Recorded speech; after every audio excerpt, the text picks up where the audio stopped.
ஒருவருடைய ஜாதகத்தில் அரசு உயர் பதவிகள், உதாரணத்துக்கு ஐஏஎஸ், ஐபிஎஸ், இது சம்பந்தப்பட்ட கல்வி, இது சம்பந்தப்பட்ட நிர்வாக திறமை அமையக்கூடிய யோகம் யாருக்கு இருக்குன்னு பார்த்தீங்கன்னா, மேஷ லக்னத்துக்கு முதல் தர யோகமா நம்ம சொல்லலாம். காரணம் என்னன்னா, ராசிக்கு அதிபதி செவ்வாய் தசம கேந்திரத்துல உச்சமா இருந்து குரு கூட இருந்தாருன்னா நிச்சயமா ஐஏஎஸ், ஐபிஎஸ் ஆகிறதுக்கு வாய்ப்பு இருக்கு.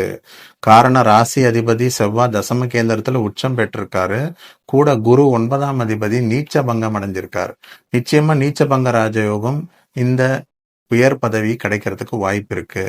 இன்னொரு உதாரணமா நம்ம எடுத்துக்கலாம், சிம்ம லக்னமா எடுத்துக்கலாம். சிம்ம லக்னத்துக்கு அதிபதி யாரு? சூரியன்.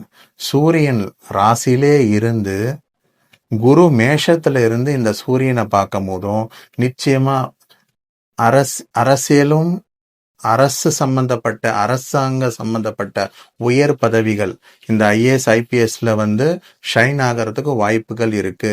நிறைய பேர் ஜாதகங்களை பாருங்க, இந்த ஐஏஎஸ், ஐபிஎஸ் சம்பந்தப்பட்டது மேஷ லக்னம், மேஷ ராசி, சிம்ம லக்னம், சிம்ம ராசி. ஸோ இந்த சூரியன் செவ்வாய் குரு காம்பினேஷன் நல்லா இருக்கும் போது கட்டாயமா ஒரு கமாண்டிங் பவர் கட்டாயமா கிடைக்கும்.